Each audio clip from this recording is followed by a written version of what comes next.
Tes 1, 2, 3. Hahaha. Kita Cepuan gelak suara. sikit. Kita bagi tengok ada tak kan. Kita bergelak-gelak sikit. Hahaha.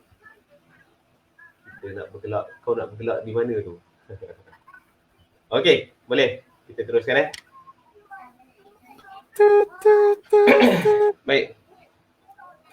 Okey. Bismillahirrahmanirrahim. Assalamualaikum warahmatullahi wabarakatuh dan juga selamat malam anda semua yang sedang menonton siaran langsung Sembang Peace X Kuala Lumpur, Ibu Kota Buku Dunia ataupun KLWBC 2020 Selamat di malam, halaman Hafiz. Orang belum siapa lagi, korang siapa dulu ni? Apapun, ya selamat malam Azri. Terima kasih banyak kerana sudi menjadi tetamu pada hari ini. Nampak tetamu dah tak sabar nak berinteraksi balik. dengan anda semua. Tak sabar nak balik Apapun, terima kasih kepada anda semua yang sedang menonton siaran langsung ini. Kita ucapkan selamat datang sekali lagi ke Sembang Peace. Dalam episod yang ke-7 ini kita akan membicarakan topik e-buku, apa yang anda mahu tahu, dan bersama-sama kita pada malam ini adalah Tuan Azri Hanifiah. Tuan Azri Hanifiah ni kalau kita nak kenalkan dalam bidang pendigitalan ni sebenarnya sangat luas lah. Bermula dengan pengalaman-pengalaman beliau, itu semua nanti kita akan kongsikan ataupun kita akan minta beliau sendiri akan memberikan pendahuluan, pengenalan ringkas tentang siapakah Azri Hanifiah di sebalik tabir pendigitalan buku-buku yang ada dekat dalam Malaysia ni. Wah gitu kan. Tapi apa pun moderator tak nak buat kerja tu. Apa pun, jika anda sedang menonton secara langsung ini, jika ada sebarang soalan berkaitan dengan e-buku ataupun buku digital ataupun lebih mesra di pendengaran kita semua mungkin e-book misalnya, jika anda ada sebarang soalan berkaitan e-book ataupun e-buku ataupun buku digital, boleh tinggalkan di ruangan komen dan kita akan bersama-sama telusuri perbincangan lebih kurang. Kalau Azri punya permintaan tadi, kita habiskan dalam masa 10 minit je. Tapi saya cakap, sesi ni kita kena lebih kurang dalam sejam ataupun ke 2 jam macam tu lah kan. Tapi tapi kita cuba habiskan awal lah sebab kita faham semua orang nak balik raya dan sebagainya. Azri dah dekat mana ni? Seremban ke, dekat Kajang ke, dekat mana? Saya berada di Seremban ya. Dah berada di Seremban. Jadi raya esok ada orang boleh datang rumah raya ke atau macam mana? Tak ada. Kenapa nak datang rumah sekarang kan PKP? Manalah tahu nilai Seremban tak jauh mana. Boleh lah nak lajak dapat makan daging korban kan. Kita main badminton Apa? Main badminton? Main badminton hari Isnin. Okey, tak apa. Sementara itu kalau anda semua yang baru datang, kita ucapkan selamat datang sekali lagi. Tapi Tuan Azri pun hari ni nampaknya line tidak berpihak atau semua orang tengah teruja menghantar mesej selamat hari raya kepada semua orang ni. Jadi agak putus-putus sikit taliannya. Harapnya selepas ini perkongsian kita lebih lancar, lebih jelas. Azri okey? Masih boleh kita teruskan? Sedikit lagging di situ. Kalau boleh tolong. Okey. Apa dia? Kalau boleh? Testing. Dah. Ada masalah lain tadi? Tak dengar soalan. Ni macam mana ni? Kata di Bandaraya Seremban ni. Tapi kata di Bandaraya Seremban tapi tak ada apa taliannya terputus-putus ni. Macam mana ni? Dia satu-satunya kawasan yang tak ada Unify di Seremban. Oh yo. Nampak betapa terpinggirnya saya ni. Baik. Kita nak cakap pasal e-buku, pendigitalan dan sebagainya, tapi Azri sedang berada di satu-satunya kawasan dalam Seremban yang tiada perkhidmatan Unify. Macam Bibi Arini kat sini kan? Kerana itu buku masih penting lah, buku fizikal. Amboi. Terus dia pergi ke buku fizikal. Tak boleh belah. Okey baik.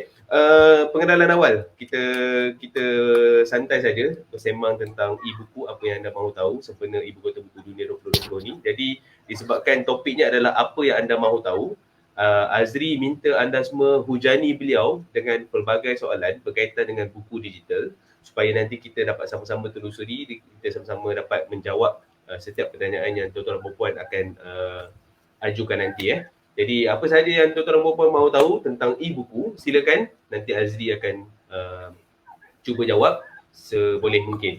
Tetapi pengenalan sikit Azri. tentang Ya. pengalaman mendigitalkan buku dan sebagainya kan. Kenapa Azri antara nama yang kalau dekat dalam industri buku Malaysia, kalau dalam industri buku Malaysia ni, kalau cakap pasal pendigitalan ni, Azri Hanafi antara nama yang memang orang sini petik, orang sana petik, orang sini sebut kan. Kenapa ada pengalaman sebegitu rupa? Okey. Dia sebab isunya tak ada orang join e-book ni. Okey, tak ada orang join ni e-book. okey. Yang ni pengenalan diri lah. Saya bermula pada tahun 2011. Okey. Pada bulan 8, pada waktu tu dipanggil untuk bertugas di PTS. Alright. Untuk uruskan unit digital atau unit e-book lah. Okey. Jadi saya yang sebelum ni memang tak percaya kepada benda-benda e-book ni sangat. Tiba dipanggil masuk dalam PTS. Alright. Tahun 2011 sampai 2014. Okey. Okey, apa soalannya lagi? Jadi pada waktu tu masuk ke, sebab tadi Azri kan tak percaya kepada benda-benda yang digital kan. Okey. Jadi masuk dalam tu apa yang Azri kena buat dan kenapa kau berubah daripada tak percaya kepada percaya. Jadi bila kita masuk dalam syarikat penerbitan ni kan, syarikat penerbitan memang fungsi dia untuk buat duit lah. Kecuali lah kalau PTS tu badan government, dia tak perlulah nak fikir buat duit sangat kan. Okey.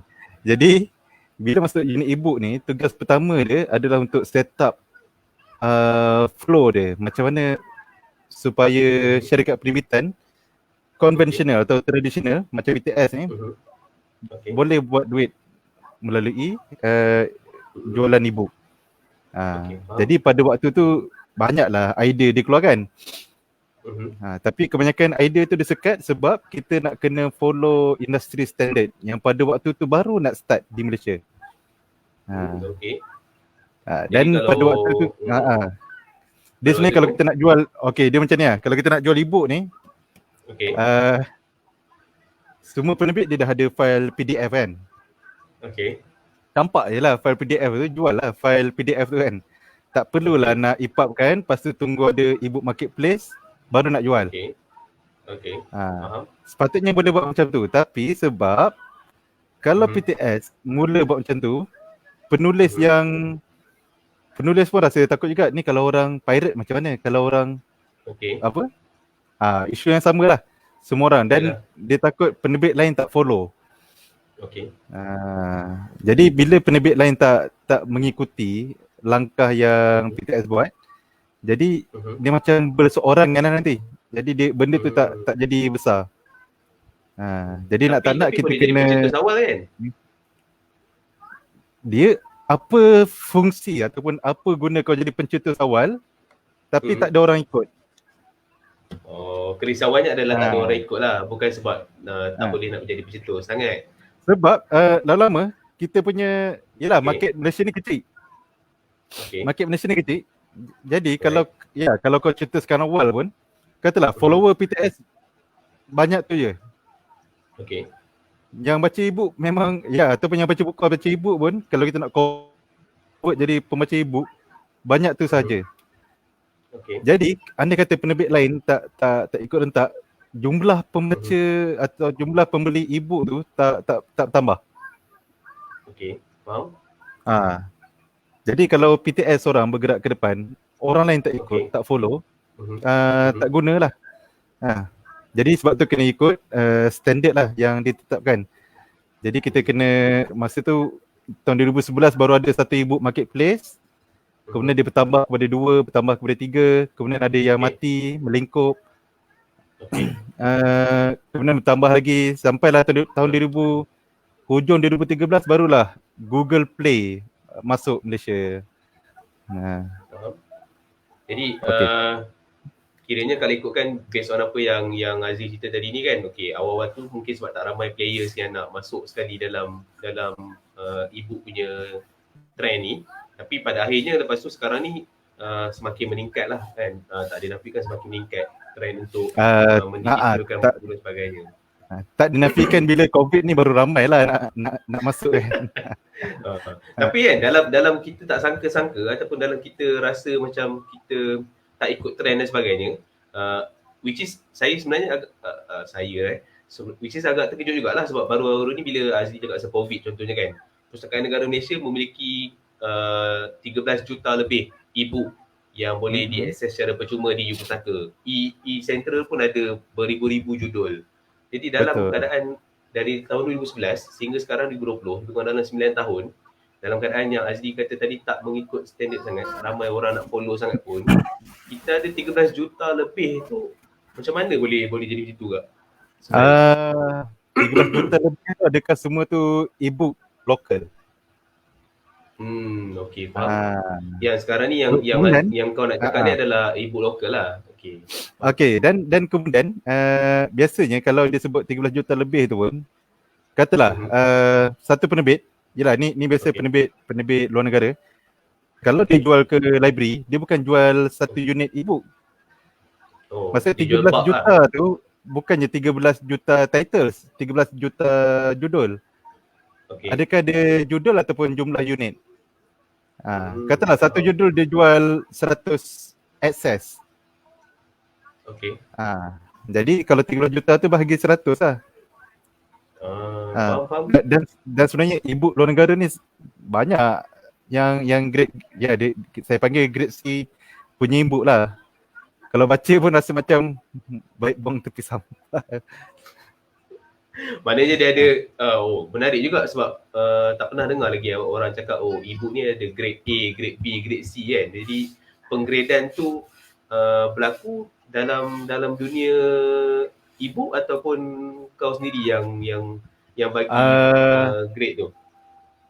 Okey, yang ini, yang grade-grade ni sebenarnya bila kita sembang antara ni antara penerbit lah kan. Kita sembang antara penerbit. Katalah kita nak masuk Amazon kan. Ada berapa juta judul e-book dalam Amazon tu. Dan sebenarnya memang ada orang ajar cara nak jual e-book di Amazon tu, kau pergi copy paste dekat Wikipedia atau di Google beberapa topik e-book kan. Sebab proses dia sangat senang. Lepas tu upload. Adakah e-book tu kau rasa e-book tu grade A ke, grade C ke, grade D? Kalau kau sendiri lah. Jadi e-book yang macam tu sangat banyak di pasaran. So maknanya kalau pada kau sendiri yang dikatakan e-book grade A tu yang macam mana? Kita tak sebut lah sebenarnya grade A, grade B, grade C ni susah betul kau tiba masuk topik kan. Tak adalah sebab apa lepas yang anda mahu tahu. Apa yang anda mahu tahu. Aku memang tak pernah dengar pasal grade ni. Jadi aku tanyalah kau pasal grade A, B, C ni kan. Jadi apa pada kau apa yang grade A sebenarnya? Apa yang boleh grade A? Dia kalau grade A ni daripada publisher besar lah ataupun e-book yang famous, yang popular, kita panggil lah grade A. Grade B ni masih melalui penerbit, masa penerbit tu wujud. Ataupun buku tu memang orang review baik, cantik, okey, kita panggil dia grade B, grade A atau grade B. Okey, grade C ni memang boleh kata tak pernah dengar pun judul e-book ni kan. Tapi ada dalam koleksi library. Nampak? Kalau dari segi reka letak, boleh tak kita anggapkan sebagai grade A, grade B, grade C juga? Sebab kalau PDF je, kalau macam tadi yang awal kau cakap kan, kalau PDF saja mungkin tak ada isu lah sebab penerbit-penerbit ada dia punya layout, design sendiri kan. Tapi kalau bila kita pada EPUB kan dia memang standard format yang plain kan. Macam mana bezakan antara layout yang lawa ataupun adakah layout mungkin membantu juga dari segi e-buku dan sebagainya? Okey, kita tolak tepilah isu grade tu kan. Itu sebenarnya isu konten lah. Okey. Alright. Okey. Tadi kan? Okey, ini isu layout Okey, boleh saya share screen Encik Hafiz? Boleh silakan. Cik river. Nah, nampak? Berbahasa. Berbudi bahasa. Okey, nampak? Meriah kat belakang tu nampak sangat dia punya suasana beraya ni. Okay. Okay. Ni keluar tak? Boleh keluar? Okay. Ini contoh Ini contoh buku yang dibeli di Google Play. Okay. Okay, saya buka satu. Dia Millennium Fastlane Okay.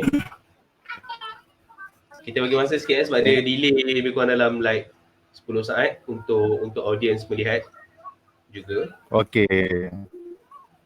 Jadi Okay, secara dapat keluar. Okay. Kejap Okay, yang kita tengok ni, ini adalah format EPUB. Okay, ini adalah format EPUB. Format yang buruk macam ni kan. Dekat skrin belum keluar lagi SD. So kena bagi masa sekejap dekat audience. Oh, dekat skrin tak keluar lagi. Dekat kau mungkin dah keluar lah.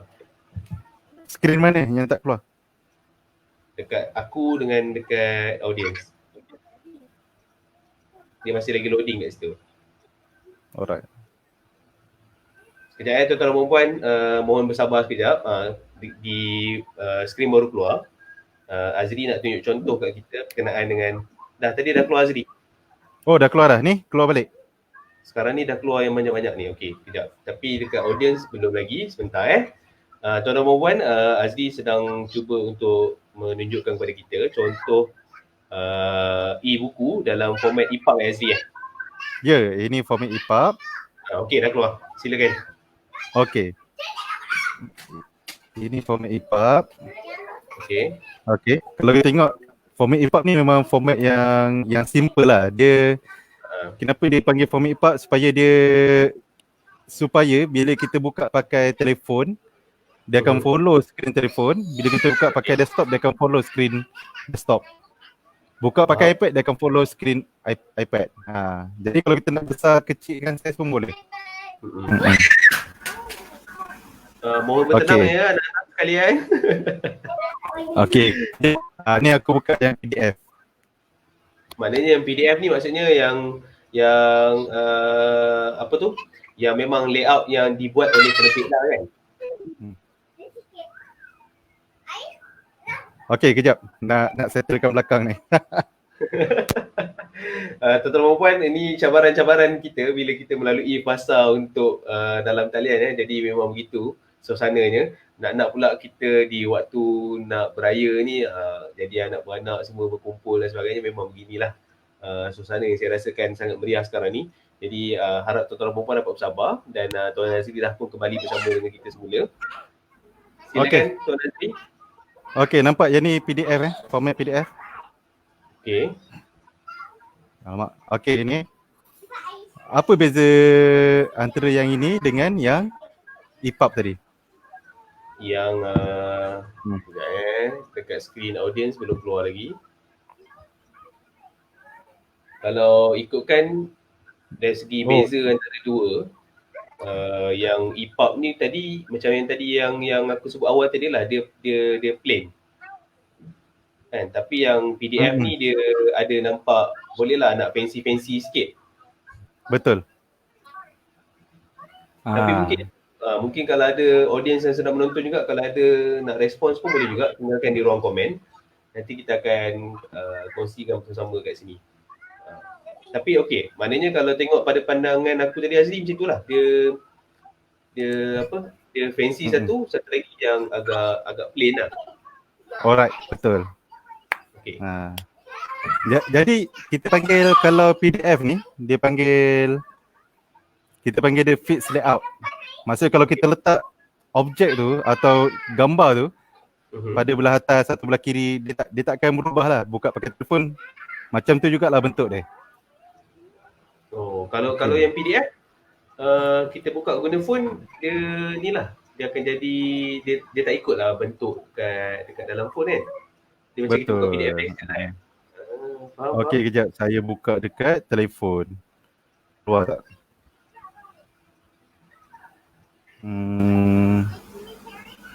Berapa ramai yang tengok ni? Ada lebih kurang dalam 12,000. Baru perasan tiba Azri Hanafiah tukar nama jadi Abang Azri tu. Kau main lagi Abang Okey, ni contoh lah. Susah betul dia punya ni skrin. Kau kena buat macam dia jual produk sikit. Cerita sikit.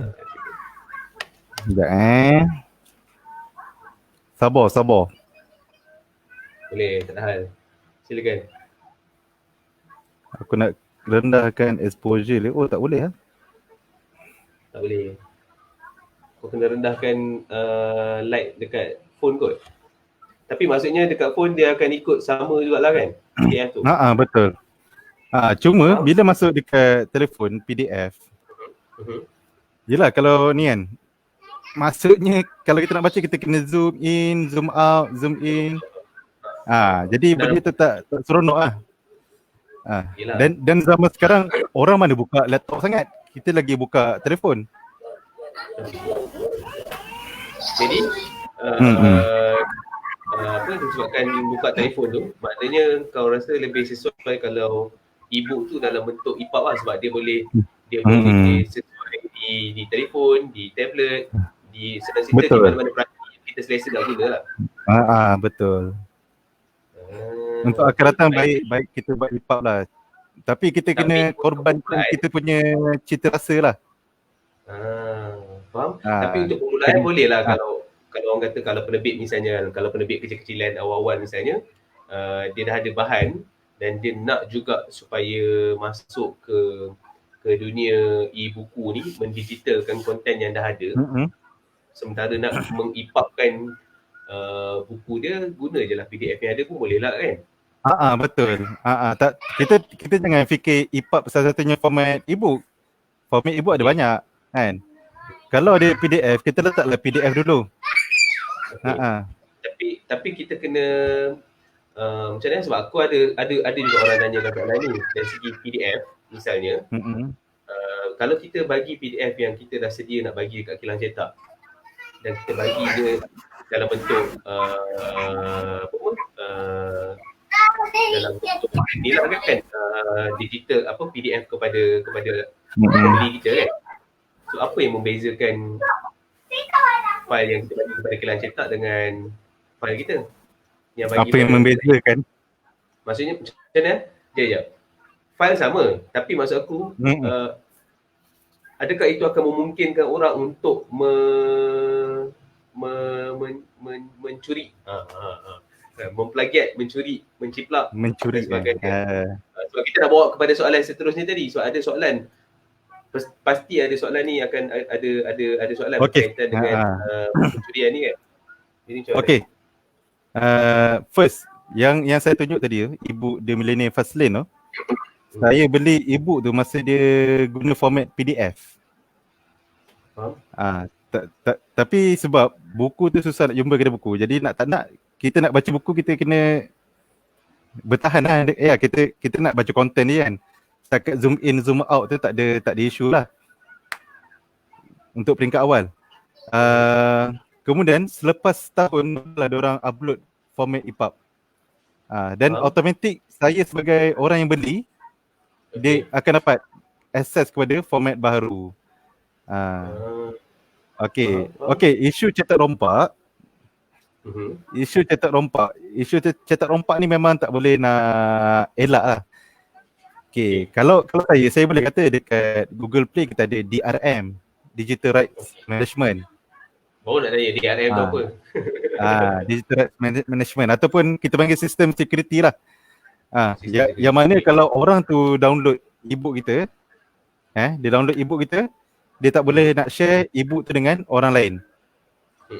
Dan dia hanya boleh baca e-book tu dalam telefon saja, dalam device dia sahaja. Ataupun mungkin kita limitkan kepada 5 ke 7 device. Itu sahaja. Maksud kau device ni tadi, device yang dia download Contoh kalau kali pertama dia download daripada telefon, maknanya dia hanya boleh baca daripada telefon, dia tak boleh guna. Biasanya kita akan limit kepada 5 ke 7 device lah. Okey, faham. Untuk satu pembelian, sebab tak logik kalau orang tu ada lebih daripada 5 device. Kecuali orang tu memang sangat kaya lah. Kita ada telefon. Katalah orang tu kaya pun, dia ada 2 telefon. Okey, lepas tu dia ada laptop. Lepas tu dia ada laptop, dah 3 lah. Lepas tu dia ada iPad. Empat. Okey. Lagi? Okay, katalah iPad ni tak best. Dia pun beli Android tablet. Okey. Lagi? Tambah lagi? Dah, Tambah. dah 5 device lah kan. Ah, Aduh. jadi Belum lagi biasanya kalau phone gigi biasanya pula kan. mana-mana sistem pun kita akan limitkan kepada beberapa device sajalah. Biasanya 5 atau 7. Mungkin dia letak kat Surface pula nanti kan. Apa dia? Okay, Tak tahu. nak letak dekat Microsoft Surface pula. Dia kata dua-dua ni tak best. Dia beli lah Surface. Kaya sangat. Okay, tapi katalah isu dia cetak rompak. Okay, katalah dia memang tak boleh share ni dengan orang lain.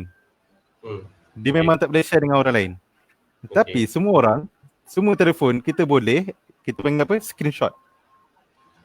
Faham. Kan? Orang tu buka muka surat pertama ibu, katalah dia buka muka surat ini, dia screenshot. Tak tap boleh screenshot. Lepas tu dia buka muka surat sebelah, dia tap lagi, screenshot. Buka muka surat sebelah. Agak-agak kalau ibu tak ada 200 muka surat, berapa lama dia ambil masa untuk screenshot? Itulah gigih pula lah dia nak screenshot sampai 200 screenshot untuk 200 pages. Memang ada. Cuba beli satu ibu cetak rompak dekat Shopee tu. Saya bukan nak galakkan beli ibu cetak rompak. Tapi untuk kita tapi untuk kita testing kan. Sekejap, saya ada beli hari tu. Kita memang nak tengok macam mana dia boleh dapat ibu ni kan. So daripada pembelian kau yang menggalakkan orang jual ibu cetak rompak ni, apa yang kau dapat? Kan dekat Shopee dah dijual RM1 lah, RM1.50. 40 sen lah, 20 sen lah ada. Sebenarnya diorang ni tak adalah untung mana pun nak buat benda tu kan. Tapi apa yang diorang nak sebenarnya? Apa yang diorang nak buat? Apa yang diorang nak? Dia kadang-kadang orang cetak rompak ni, dia rasa macam benda tu, dia rasa macam benda tu, dia panggil apa? Social responsibility. Oh, yalah, ibu ni sangat manfaat kepada orang lain. Betul. Ibu ni sangat bermanfaat untuk aku sebarkan kepada orang ramai. Jadi dia pun jual lah harga RM1. Okay. Tapi yelah, isu cetak rompak ni kalau orang tu screenshot, lepas tu PDF kan, pun boleh siap RM1. Jadi kalau kita takut nak masuk ibu ni sebab takut orang cetak rompak, memang tak boleh nak elak. Memang selama-lamanya tak akan masuk ibu. Dan sebenarnya, sebenarnya ada penerbit yang tak masuk ibu tau. Ni cerita 3-4 tahun lepas. Sebab dia takut cetak rompak lah. Tapi ada ibu dia, bukan ada ibu. Ada buku dia, novel tebal tau, novel cinta ni. Tebal tau, saiz dia. Apa yang orang cetak rompak ni buat, dia tulis satu demi satu perkataan. Satu demi satu perkataan, lepas tu? Dia tulis satu demi satu perkataan, dia letak dekat Wattpad. Itu cetak rompak ke tak cetak rompak? Maksudnya orang kalau itu dia salin orang betul, dia salin semula satu demi satu. Jadi orang kalau nak cetak rompak ni, dia memang akan buat bermacam-macam cara. Yalah, sebab kalau kita fikir logik pun, yang tadi yang kau sebut tadi ni adalah dari segi yang digital. Kalau kita tengok buku fizikal pun, ada je yang buku-buku kalau di Indonesia diistilahkan sebagai buku-buku bajakan lah kan. Banyak je buku-buku yang di photostate yang serupa macam buku yang pun sama juga kan. Betul. Kita belajar dulu pun tak mampu nak beli buku teks yang harganya 1 sampai 300 misalnya, kita photostate juga macam buku pun ada juga berlaku kan. So kita yang photostate kan. Apa komen kau tentang hal ni?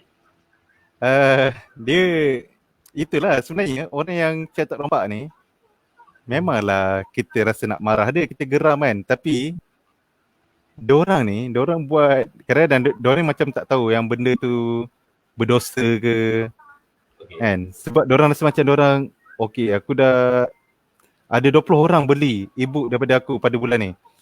20 orang darab dengan RM1 baru RM20.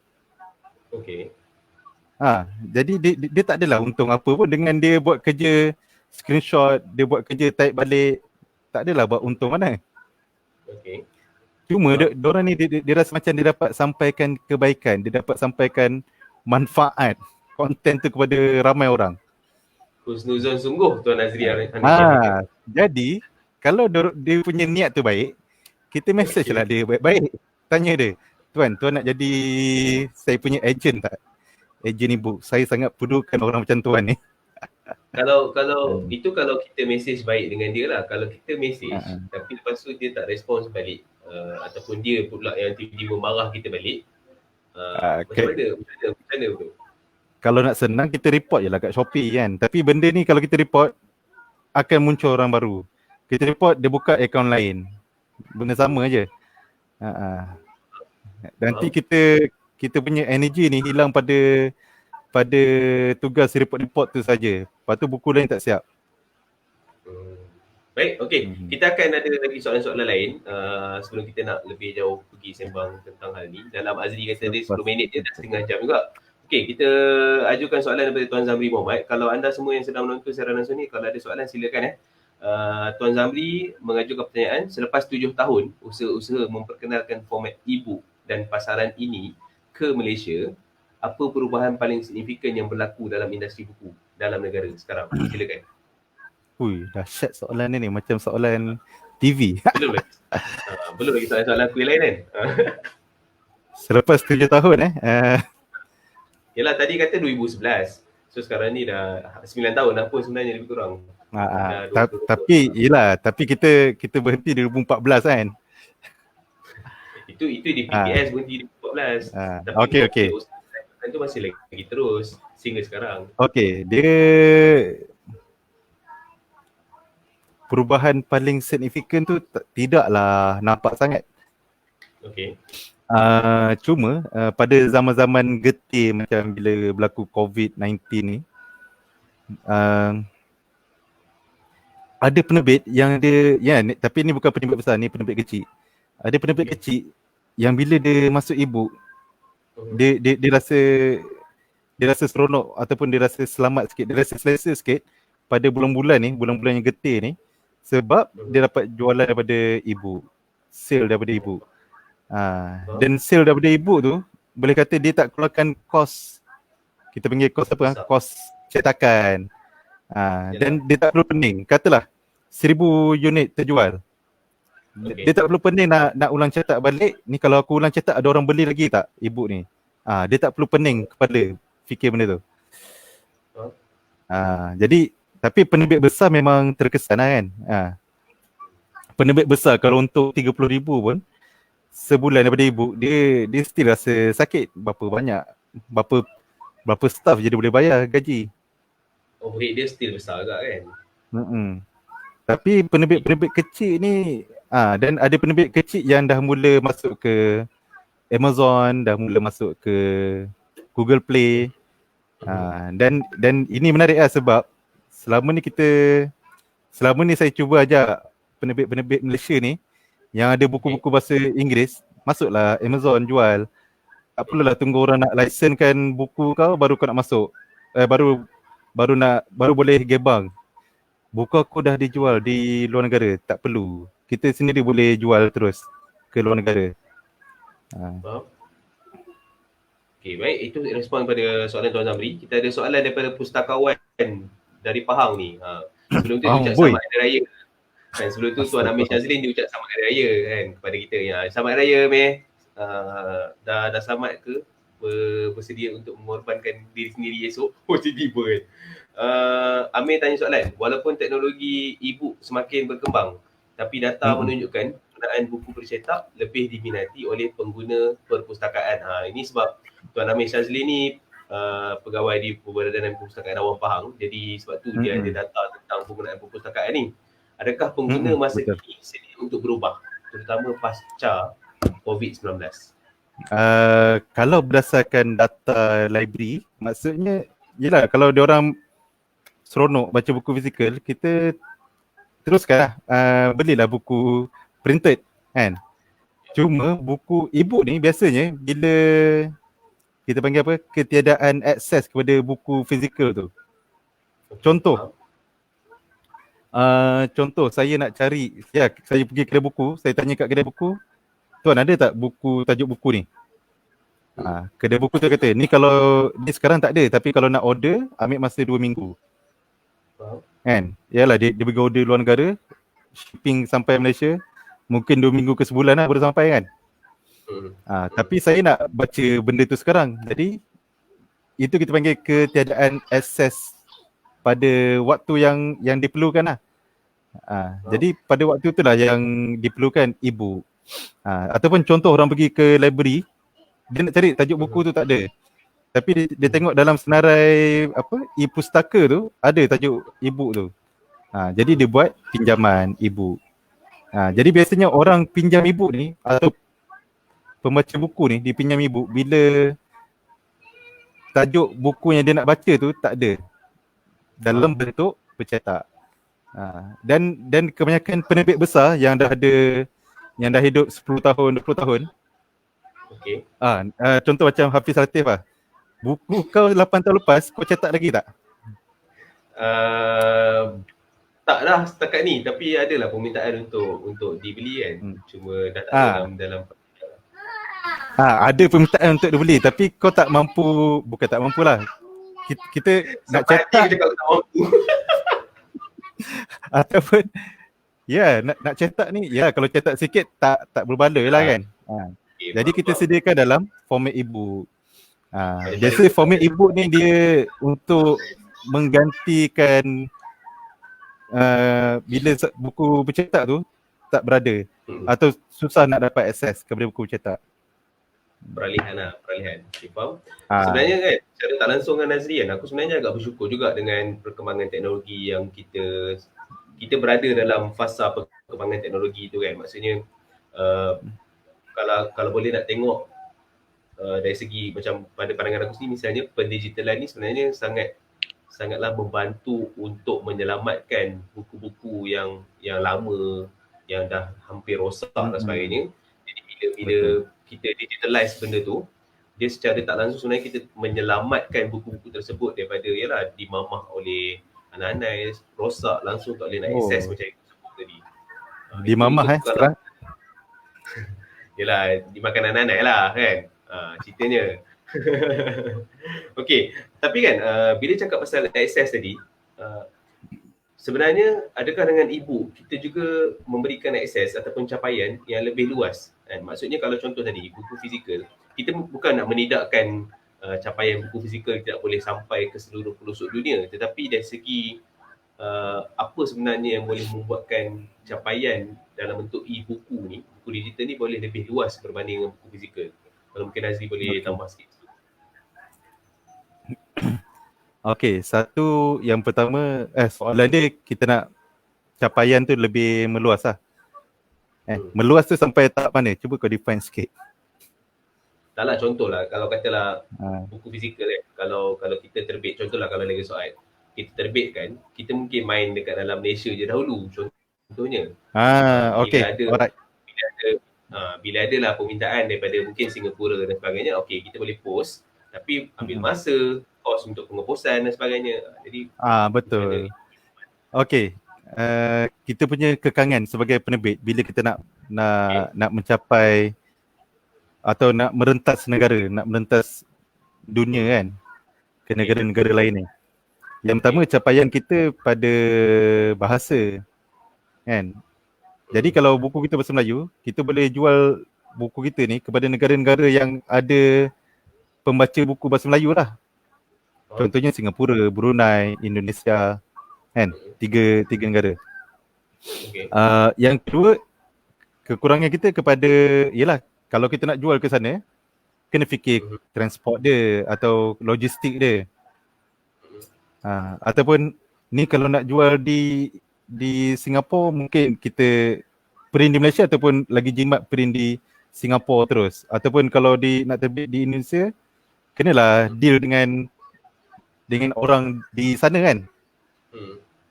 Okey. Tapi bila e-book ni, katalah e-book. Kita nak jual e-book di Singapura, kita masuk je lah dalam Google Play. Begitu dekat Google, okey, e-book saya ni boleh dijual di Singapura pada harga Singapore dollar 10. Okay. Jadi automatik orang dekat Singapore kalau nak beli e-book kita, dia boleh terus klik untuk beli. Faham? Jadi tak perlulah kita nak fikir kos logistik. Ni kalau post berapa ringgit sampai sana ni. Padahal sebelah negara kan. Tapi dia punya kos post dia, ya Allah, mahal. Aku pernah post satu dokumen saiz A4 macam surat lah macam tu kan, ke Singapura, lebih kurang dalam 15 ke 20 ringgit kos post dia. Dah sama macam harga buku kan. Lah kan, macam kalau kau beli buku, macam katalah kalau pembeli buku di Singapura beli buku dari Surat misalnya, satu buku tu harga dia 20 ringgit. Kos post pun 20 ringgit juga. 40 ringgit dia kena bayar untuk beli satu buku. Tapi yalah, kalau dia nak buku fizikal, kita tak halang lah, kita galakkan walaupun kos post tu tinggi pun terpulang lah kan. Cuma bermakna tadi dari segi digital ni tadi membantu untuk mereka dapat kurangkan kos penghapusan, kos cetak dan sebagainya, jadi boleh dapat akses lebih cepat. Betul. Faham? Jadi andai kata kita buku kita ni atau buku yang kita terbitkan dalam bahasa Inggeris, lagi dah senang. Kita bukan boleh jual di Singapura je, kita boleh jual di merata lah kan. Di UK boleh, di US boleh. Jadi kita cuma perlu e-book kan je lah, tak perlu lah. Kalau sebelum ni, kalau kita nak jual buku, kita nak terbitkan di luar negara, kita dah jadi macam satu beban. Ni siapa orang sana yang aku boleh contact, atau nak kena buka syarikat dekat luar negara ni. Tapi sekarang ataupun biasa diorang fikir ni, kalau nak terbit luar negara ni, yelah kena cari badan licensing lah kan, partner di sana. Tapi bila e-book, kalau e-book kita bahasa Inggeris, kita nak terus jual di sana, tapi pastikan bahasa Inggeris kita ni diedit dengan senonoh dengan bagus lah. Jadi kita cuma e-book kan, letak di Amazon atau letak di Google Play, automatik orang di luar sana pun dah boleh beli. Faham? Cuma kenapa tiba-tiba jadi Remy Ishak pula ni? Ya Allah. Dia macam nama kan. Dia bertukar. Saya punya internet ni rosak kot apa. Tetamu saya hari ni macam pelik sikit lah, tuan-tuan perempuan, minta maaf sangat sedar tak sedar kita dah 42 minit dah. Jadi tadi kau masukkan tadi, kalau input tu dalam BI lebih mudah untuk terus dijual lah kan. Ataupun kita tak perlulah fikir nak cari partner luar negara, lambat kan, kita translate lah sendiri. Lepas tu layout kan dalam format e-book ke atau dalam format Amazon ke, letak terus di platform yang ada. Lagi cepat. Katalah kita ni penerbit buku bahasa Melayu pun, cari translator je.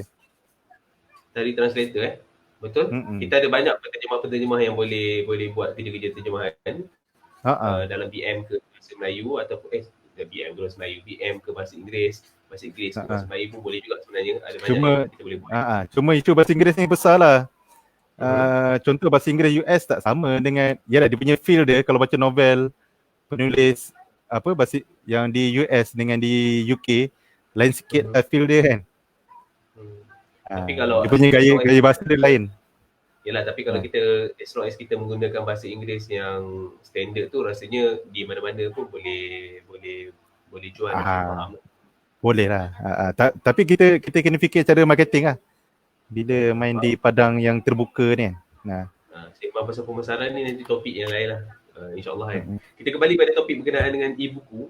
Tuan-tuan dan puan mana yang menonton siaran langsung ni, kita ada lebih kurang dalam 20 minit lagi.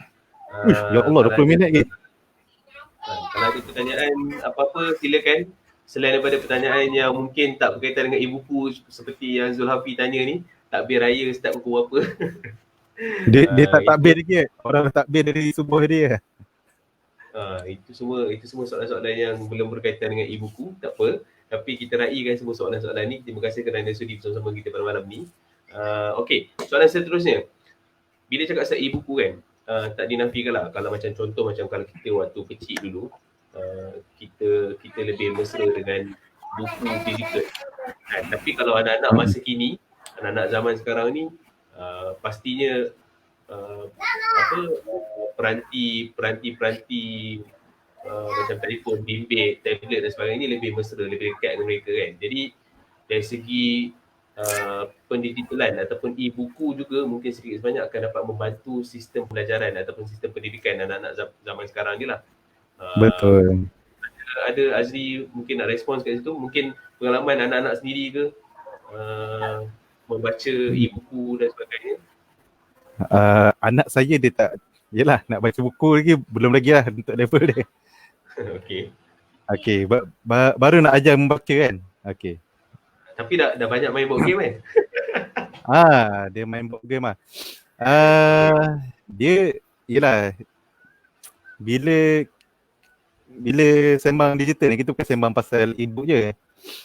Untuk sistem pendidikan, tak semestinya benda tu kena datang, yelah, kita nak ajar satu topik, kita janganlah terikat dengan format buku kan.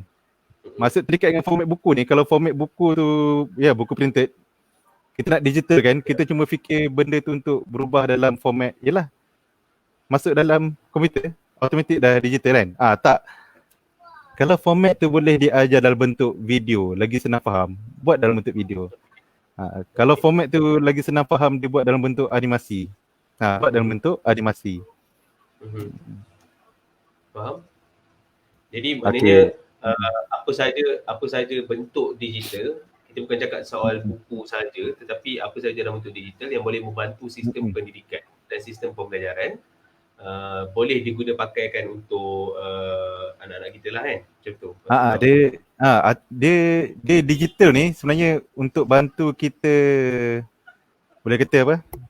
Bila kita sebut digital ni, untuk bantu kita dapat akses kepada konten atau untuk belajar satu topik. Tak semestinya dalam bentuk e-book kan, dalam bentuk audio pun boleh. Okay. Yalah, kita ada audiobook, kita ada AR punya ni kan, augmented reality punya. Betul, kita ada banyak benda lain. Jangan terikat dengan satu bentuk saja. Faham? Kalau kita ingat zaman kita kecil pun, ada penerbit buku ke penerbit nasyid ke entah, Telaga Biru. Okay. Kalau kita ingat zaman dulu, dia Telaga Biru ni dah buat audiobook. Dah buat buku apa? Dah buat kaset motivasi. Kalau ingatlah, Menerobos Sempadan Diri, Fazila Kamsah. Okay. Itu pun kita boleh panggil audiobook lah kan, dia dalam bentuk kaset. Dia untuk dia fungsi dia untuk orang yang tersangkut dalam traffic jam, yang tak ada masa nak baca buku. Takkanlah nak baca buku sambil bawa kereta kan, tak logik. Jadi dia pasang kaset. Macam sekarang ni ada juga podcast kan ataupun audio siar yang orang baca buku kan, satu bab, jadi kita boleh dengar sambil memandu dan sebagainya. Jadi banyak bentuk lain. Tapi kita malam ni kita fokus pada e-buku lah. Okey, ada soalan Azri. Sebelum tu Kak Mil Yana mengucapkan selamat hari raya. Selamat hari raya. Selamat hari raya. Kak Mil. Tapi ada soalan daripada Puan Nur Suryati Zakaria. Memandangkan e-book tak melibatkan kos cetakan, macam mana nak menentukan harga sesebuah e-book tu? Ini memang soalan famous yang sedang berlaku. Susah ni. Macam mana nak tentukan harga e-book ni kan? Kalau ni. 20 page macam mana harga dia? Kalau e-book dia 200 page macam mana pula harga dia? So dia sebab satu, bila kita sebut e-book, dia sebenarnya tak ada. Kalau kita sebut EPUB kan, EPUB ni kan dia flowing text kan. Dia tak ada fungsi, kita panggil apa? Fungsi muka surat. Ya, katalah kita besarkan teks, maksudnya lagi banyaklah jumlah muka surat. Takkan kita nak jual lagi mahal kan? Betul. Kalau PDF dia dah memang, kalau 100 lah kan. Dia tak berubah pages. Jadi e-book ni, andai kata, ni saya bagi beberapa situasi lah. Andai kata penerbit tu dia dah ada buku bercetak. Kalau buku bercetak dia dijual pada harga RM10 atau RM20, Okey. Okey.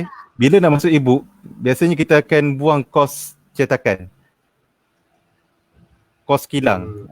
Katalah kos kilang berapa? Kos cetak dia dalam 20% atau 25%. Jadi kita akan diskaunkan 20 ke 25%.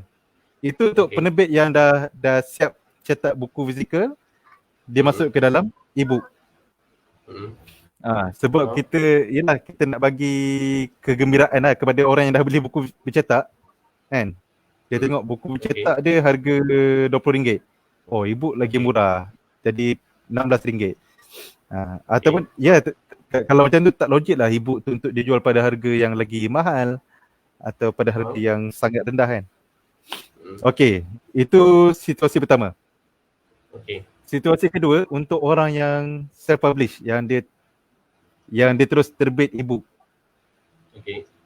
Okey, yang situasi kedua ni kena tengok apa yang dia nak daripada jualan e-book tu. Atau berapa yang dia nak capai daripada jualan e-book. Katalah saya pernah buat satu produk digital. Masa tu saya baru pindah Bentong. Baru pindah Bentong, yelah kita dulu kerja kat KL, kena pindah Bentong, tak ada punca pendapatan dah tak ada, kan. Tapi bila pindah rumah ni, nak kena beli peti ais, beli mesin basuh, beli katil semua, kan. Semua tu ada kos, ada duit, kan. Jadi apa yang saya buat, saya kira-kira okey, aku perlukan RM1,000 ni pada bulan ni untuk beli benda-benda ni, pelik-pelik ni. Okey. Jadi apa yang saya buat, saya rakam muka sendiri, mengajar satu topik, kemudian saya jual kursus tu. Saya target nak dapat RM1,000 je. Jadi RM1,000, RM1,000 kita target lah. Ni kalau pada waktu tu follower tak ramai, kan. Ni aku rasa boleh jual dalam 50 orang boleh beli ni, kan. Jadi RM1,000 saya bagilah dengan 50 orang. Dapat RM20 harga dia, kan. Jadi saya pun jual lah pada harga RM30. Kita upkan sikit. Jadi dapatlah RM1,500 kalau 50 orang beli. Dan memang 50 orang lah beli. Dapatlah RM1,500. Bolehlah beli peti ais ke apa, kan.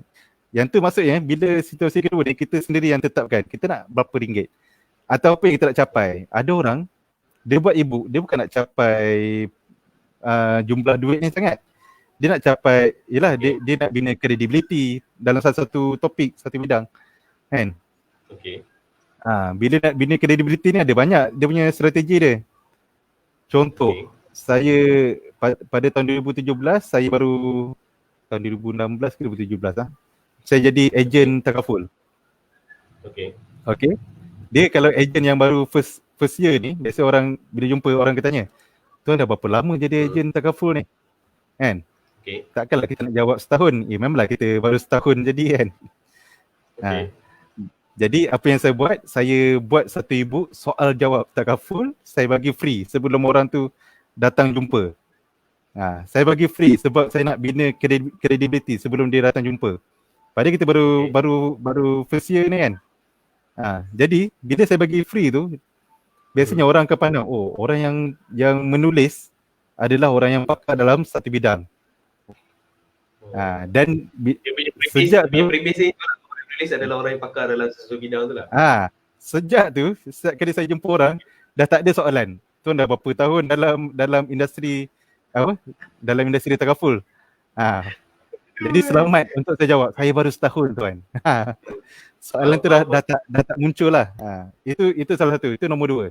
Yang pertama, kalau kita nak ada nilai duit. Yang kedua, nilai credibility. Tapi saya bagi free sebab yelah benda tu untuk naikkan credibility diri sendiri. Tapi ada orang untuk bidang yang memang betul-betul besar, biasanya dia akan jual harga e-book tu lagi mahal lah. Supaya orang yang betul-betul strategik je beli e-book dia. Dia boleh jual harga 200.5, kan. Jadi hanya orang yang betul-betul appreciate ilmu dia je akan beli. Dan dia tak kisah pun berapa ramai yang beli. Yang penting kalau orang tu beli. Yang penting kalau orang yang betul kalau orang tu beli, dia boleh contact balik orang tu, dia tanya, "Kenapa tuan beli e-book saya ni?" Kiranya yang mahal tu dia memang dah targeted audience lah. Maksudnya okey, aku Ha. tahu dia ni akan beli, sanggup bayar 250 tadi tu. Okey, faham? Jadi Jadi terpulang kan, nak letak berapa ringgit pun suka hati sebab kita tak ada kos apa-apa sangat. faham? Faham? Alright. Okey, ada soalan seterusnya Azri daripada Puan Miliana Haji Arsyad. Maaf saya kurang pengetahuan tentang e-book.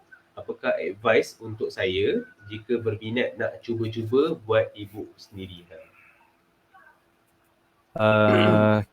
Okay, soalan ni payah ni. Advice sebab sangat umum kan. Advice pertama, siapkan dululah manuskrip dia. Kalau tak siap manuskrip tak dapatlah e-booknya kan. Okay.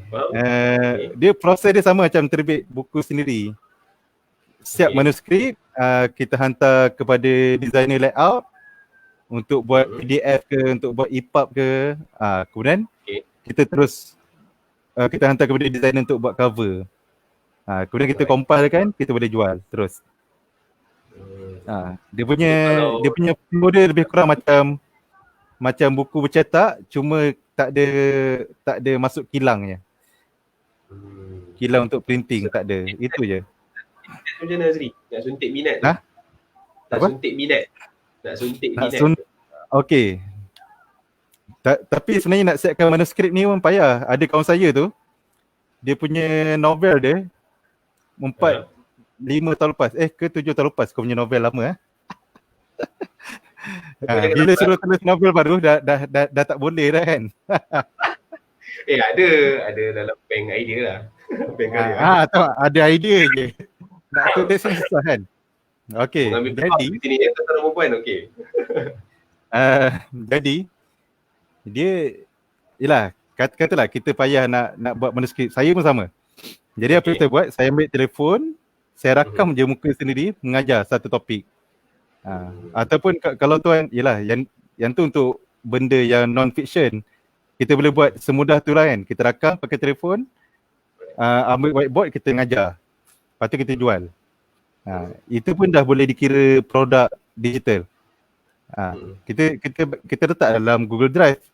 Video tu, siapa yang beli kita bagi akses kepada Google Drive tu. Dia boleh download suka hati. Ataupun kemudian lepas dah rakam tu, kita boleh minta orang untuk transcribekan audio kita tu.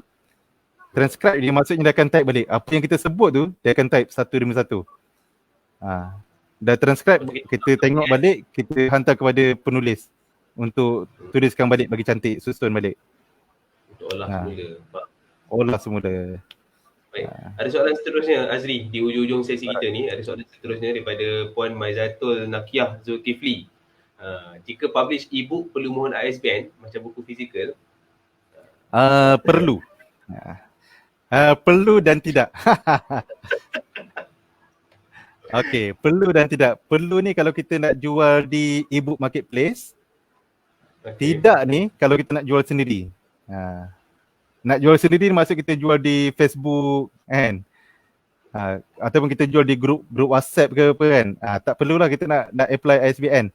ISBN ni penting kalau kita nak masuk Google Play ke, atau nak masuk eCentral, tu wajib apply ISBN. Tapi free je, apply, hantar email kan, terus dapat. Dia tak ada terus dapat, seminggu jugalah baru dapat kan. Maklumat tambahan kepada Puan Maizatul Nakiah Zulkifli, kalau untuk e-buku ni kita akan mohon e-ISBN.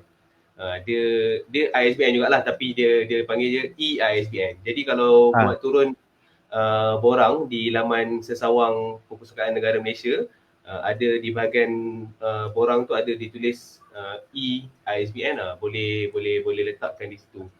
Dia sebenarnya dia borang yang sama dengan ISBN. Borang yang sama dengan ISBN, cuma boleh klik untuk boleh klik lah, boleh tick untuk e-ISBN juga.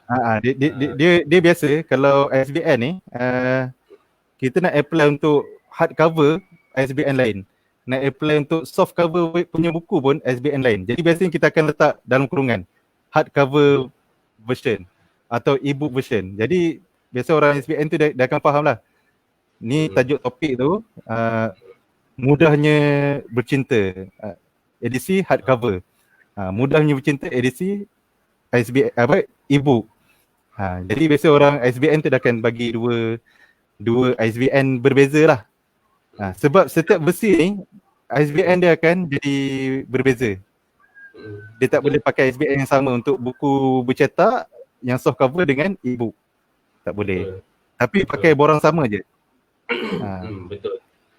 Dan sebab tu juga tadi Azri tekankan untuk masuk ke marketplace tadi tu. Sama juga sebenarnya kalau macam kita buku fizikal, kita ada ISBN, kita nak masuk ke perpustakaan ataupun kedai buku dan sebagainya, ISBN tu, barcode tu penting untuk kita gunakan sebagai data akses. Jadi sebab tu juga Azri sebut tadi, kalau untuk ISBN, e-ISBN, jika nak masuk ke marketplace memang kena ada. Baik, ada soalan seterusnya. Dah hujung-hujung ni baru dia orang ada soalan. Betul soalan Zamri. Sabar. Tanya dulu soalan daripada ni, Tuan Abdul Mukmin Jarni. Perlu maklumkan tajuk tersebut dalam bentuk e-book. Ingatkan soalan. Betul, tambah maklumatnya. Yang ISBN. Daripada Tuan Zamri sekali lagi ada soalan. Apa ramalan dan bacaan Tuan dalam aktiviti penerbitan e-book di Malaysia dalam 3 tahun akan datang? Apatah lagi tahun ini kita Kuala Lumpur ibu kota buku dunia. Jadi adakah ini menjadi satu loncatan semangat untuk 3 tahun akan datang? Macam mana? Dia ramalan dan bacaan saya bukan dalam penerbitan e-book tapi dalam penerbitan produk digital. Okey. Kalau dalam bidang produk digital ni dia akan berkembang. Kalau kita tengok sekarang pun dah ada banyak syarikat training atau syarikat buku. Tapi khususnya syarikat training ni dia orang dah mula rakam dia orang punya kursus tu dalam bentuk video dan dah mula jual. Kalau dulu nak pergi satu kursus tu, contoh nak belajar programming, saya tengok harga kursus RM200.5 kan. Sekarang diorang dah rakam benda tu dalam bentuk video, jual dalam harga RM50 sahaja. Dan kita boleh akses bila-bila masa je. Kan? Jadi untuk sebenarnya dia dah bermula sekarang lah. Dia punya kita panggil apa? Aktiviti mendigitalkan konten di Malaysia ni dia dah bermula sekarang dan saya rasa 3 tahun akan datang kita akan ada banyak konten digital di Malaysia. Sebagai contoh kalau kita tengok KRU pun dia dah keluarkan apa? KRU punya platform tu buku. Buku. Dia pun dah ada audiobook kan? Betul. Dengar katanya dah ada audiobook. Tapi kau tak silap. PUKOO buku. Itu daripada KRU. PUKOO. Kenapalah bagi nama pelik-pelik? Kita ada je nama lain-lain yang dah pun berada dalam pasaran sekarang ni, macam apa, aku selalu confuse nak sebut dia. T-Linge ke telinga ke? TLINGE kan? T-Linge ke telinga ke? Aku selalu confuse nak sebut dia kan. T-Linge ke telinga kan? Tapi itu pun antara yang platform e-book, audiobook yang ada di pasaran. Lagilah menggunakan Nilova lah, Mira Filzah lah, artis untuk membacakan buku-buku yang ada dalam platform mereka lah. Tapi audiobook ni menarik lah sebenarnya. Okey. Audiobook ni menarik. Menarik sebab kita macam ada satu gap yang besar. Zaman kaset Telaga Biru tu, Fazilah Kamsah punya audiobook lama tu dengan zaman sekarang. Dia macam ada satu gap yang mana tak ada audiobook pun dalam tahun-tahun yang ada tu lah. Seingat saya lah, saya beli tahun 2006 ke 2005-2006 audiobook motivasi tu. Kemudian sampailah tahun 2015 barulah muncul balik ada orang nak buat audiobook kan. Tapi bila dijual dalam format audio ni dia macam tak mendapat sambutan sangat. Jadi nasihat saya kalau nak jual audiobook ni, janganlah namakan dia audiobook. Letaklah nama lain. Lepas tu namakan Kita tak beli sebab format, kita beli sebab content kan. Kita tak beli kaset Fazrul Kamsar tu sebab dia format kaset, tak. Dia sebab kita nak belajar menerobos sempadan diri ni. Faham. Baik, okey, mungkin di hujung sesi ni Azri, sebab ada dalam seminit 2 ni kan, apa yang kau boleh gagaskan, maksudnya apa yang kau boleh yakinkan kalau ada ramai lagi penerbit di luar sana yang mungkin terfikir-fikir tentang, dia tak kisah tau penerbit ni sama ada dia syarikat ataupun penerbit persendirian, suara terbit dan sebagainya, apa yang kau boleh nasihatkan kepada mereka untuk terjun untuk terjun dalam dunia mendigitalkan juga konten yang dah sedia ada dalam bentuk fizikal ke digital. Kalau mungkin kau boleh cadangkan ataupun yakinkan. Okey, dia nasihat saya, bukan nasihat lah. Sebagai bekas ejen Takaful kita hidup ni tak lama kan. Kita hidup ni, kita tak tahu bila kita akan mati kan. Tapi satu-satunya benda yang kita panggil, yang boleh mendatangkan pahala berpanjangan adalah ilmu yang dimanfaatkan oleh ramai orang kan. Jadi cara dia yang kita ada sekarang adalah kita ambil telefon, ni sekurang-kurangnya kita ambil telefon, kita rakam apa yang kita ada dalam kepala kita ni, kita rakamkan. Ataupun kalau kita rajin menulis, kita tulis benda tu dalam bentuk tulisan. Jadi kalau kita rakam, kita boleh sebarkan, nak jual ke, nak bagi free ke, suka hati. Kalau kita tulis sama-sama, kita boleh e-book kan, kita tulis dalam Microsoft Word, convert ke PDF, rasa nak jual, terus jual. Ataupun kalau rasa nak bagi free, boleh terus bagi free. Jadi benda tu sekurang-kurangnya dia akan menjadi bekalan akhirat kita lah. Nampak ceramah tak untuk malam ni? Tak masuk mood nak beraya ni macam tu lah, dia punya ceramah ada hujung sesi kan. Okay. Tapi itulah sebab saya, yalah, kadang-kadang bila kita kehilangan orang-orang di sekeliling kan, kita rasa macam, ya Allah, aku tak sempat lagi korek ilmu dia ni. Kadang-kadang bila kita tengok ni ada tokoh-tokoh penting meninggal dunia kan, kita mencari, dah ada buku ke belum orang ni? Dan biasanya memang tak ada buku ataupun tak ada catatan ilmu daripada orang tersebut. Jadi dia macam satu kehilangan yang sangat besar. Sedangkan kita, yalah, kalau kita ni sebenarnya diri kita sendiri pun kita ada benda yang kita boleh kongsi dengan ramai orang. Tapi kita rasa segan, kita rasa takut kan. Baik, okey. Apa pun kita nak ucapkan terima kasih sekali lagi pada Azri kerana sudi bersama-sama dengan kita, walaupun dah berada di kampung kan, esok akan beraya hari raya Aidiladha, tapi sudi juga bersama dengan kita pada malam ni untuk sama-sama berkongsi dengan anda semua, tuan-tuan dan puan-puan, dengan topik e-buku, apa yang anda mahu tahu, supaya sedikit perkongsian ini harapnya adalah sedikit pencerahan yang dapat daripada soalan-soalan yang diajukan, supaya nanti anda semua boleh terus mencari e-book pilihan masing-masing, ataupun mana tahu nanti akan lahirkan e-book sendiri juga. Silakan, semoga ini mencetus inspirasi, dan kita ucapkan selamat Hari Raya Aidilfitri, maaf zahir batin kepada tuan-tuan dan puan-puan mana yang sedang menonton secara langsung ini. Terima kasih. Dan kalau ada yang masih dalam perjalanan ataupun esok kan, lepas esok pagi baru nak balik kampung dan sebagainya, hati-hati memandu, hati-hati di jalan raya, kekal berada di rumah. Maksudnya jaga SOP, jaga kesihatan baik-baik lah. Azri, ada pesanan? Ada nak ucapan ke nak minta maaf? Minta maaf banyak atas perangai-perangai pelik pada malam ini. Saya tak biasa sebenarnya. Saya sebenarnya tak biasa berada di depan atau dipanggil untuk bercakap secara publik. Jadi saya minta kepada Hafiz, bagi aku satu tarikh yang biasanya tak ada orang datang. Itu yang di-play tarikh malam raya ni. Tapi ada kurang dalam 12,000 kot penonton ni, okey lah. Okey, saya minta maaf kalau kekurangan. Kalau ada apa-apa soalan, tanya je di ruang komen. Ada masa saya boleh cuba jawab dah. So okey, nanti boleh tanya bila-bila masa, ataupun nanti boleh menghubungi kami juga Azri berkaitan dengan e-book dan sebagainya, kita di Kulas Buku ada menyediakan khidmat yang sama. Dan nantikan episod-episod seterusnya dalam Sembang Hafiz, sama ada di pada hari Khamis di Facebook Hafiz Latif /Bang Fiz. Pada hari Rabu akan berlangsung di Facebook KL Baca.